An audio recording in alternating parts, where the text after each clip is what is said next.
Hello everyone, welcome to our YouTube channel सर्वजीएस। अब आज के इस वीडियो में हम लोग देखेंगे सीटेट एसएसटी का पेपर 2 का स्ट्रेटजी, ताकि हमारे अच्छे मार्क्स हैं। अगर आप इस तरह से पढ़ोगे तो 50+ तो आएंगे। कैसे मैंने किया, देखो स्टार्टिंग में मुझे भी कोई आइडिया नहीं था, तो मैं तो दो बार फेल हुई। एक बार 89 नंबर आया था, एक बार 88 नंबर आया था, तो दो बार फेल हुई। तो इसलिए मैं आपको बता रही हूँ कि वो गलती नहीं करना है। कैसे फिर हमने बाद में पढ़ा।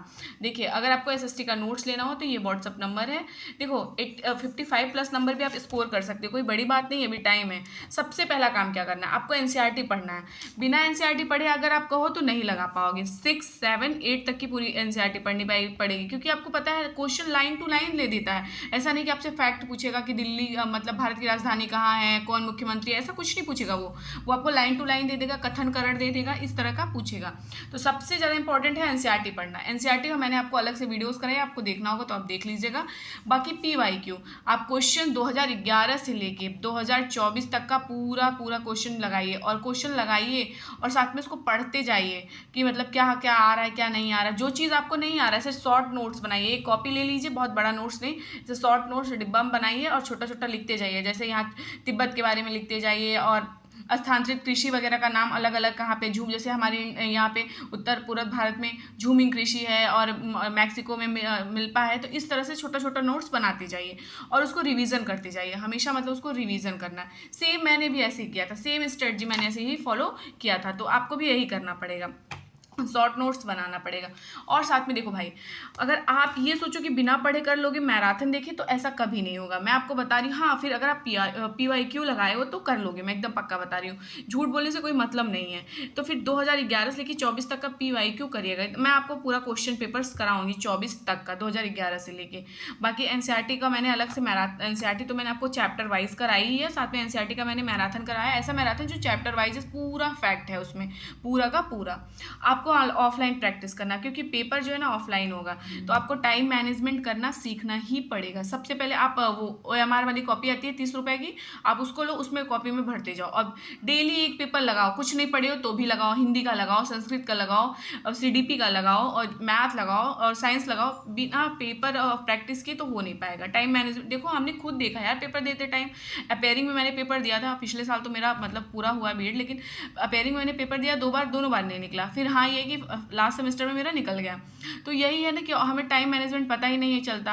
आपको गोला भरना, हम लोग और लोग क्या करते हैं, पूरा टिक लगा लेंगे पूरी कॉपी में, लेकिन गोला नहीं भरेंगे। बाद में सोचेंगे लास्ट के 15 मिनट में, वो पूरा का पूरा छूट जाता है। अब जैसे जैसे क्वेश्चन करते जाओ, जो सेक्शन का गोला भरते जाओ। और आपको ऑफलाइन प्रैक्टिस के बाद देखना है, एनालिसिस करना है कि आपका कहाँ कहाँ से गलत हो रहा है। जो टॉपिक गलत हो रहा है उसको फिर से पढ़ो, 3-4 बार पढ़ो, फिर उसको फिर करो।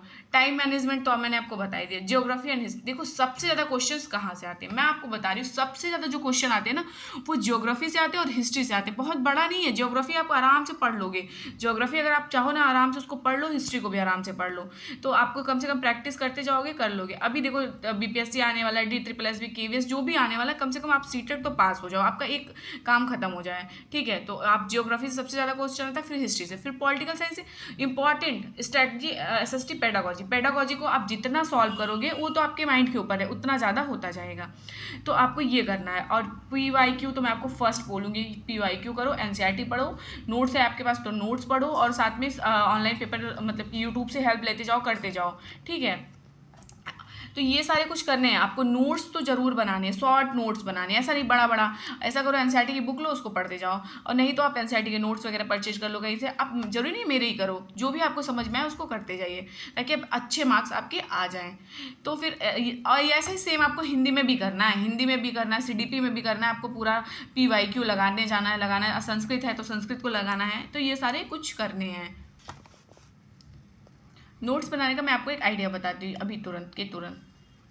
जैसे मैंने ये नोट्स बनाए और सेम टू सेम ऐसे क्वेश्चंस भी आए, मैंने आपको ये मैराथन क्लास में कराया होगा। आपको नोट्स परचेज करना होगा तो कर लीजिएगा। देखिए, जैसे सौर परिवार किससे मिलके बना हुआ है, तो सूर्य और ग्रह, उपग्रह और कुछ अन्य खगोलीय पिंड, जिन्हें क्षुद्र ग्रह कहते हैं और या फिर उल्का पिंड के नाम से जानते हैं, उनसे मिलकर सौर परिवार का निर्माण होता है, ठीक है। कैसे, सूर्य, ग्रह, उपग्रह और कुछ अन्य खगोलीय पिंड से मिलकर सौर परिवार का निर्माण होता है। मैं आपको ऐसे सेम क्वेश्चन दिखाती हूँ, ऐसे ही क्वेश्चन है।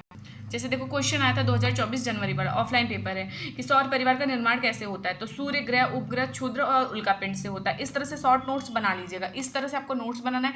फिर ऐसे सूर्य के बारे में लिखना है, चंद्रमा के बारे में लिखना, उल्कापिंड के बारे में लिखना है, इन सब के बारे में लिखना है आपको।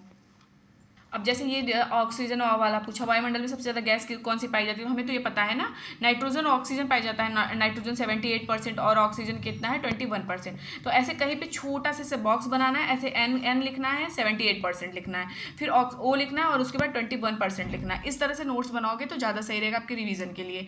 और प्रैक्टिस, अगर आप ये सोच रहे हो ना कि अभी पेपर बहुत टाइम है, सीटेट बहुत हलवा है, तो बाकी आप में से कई सारे लोग होंगे तो जो दिए होंगे पेपर, आपको पता ही होगा कि कैसे पेपर हम नहीं 1 2 3 नंबर से रुक जा रहा है। तो अभी से पढ़ना स्टार्ट कर दीजिए, क्योंकि बिना पढ़े होने वाला है नहीं, तुक्का मारने से भी नहीं होने वाला। तो आप इसको ज़रूर से पढ़िए।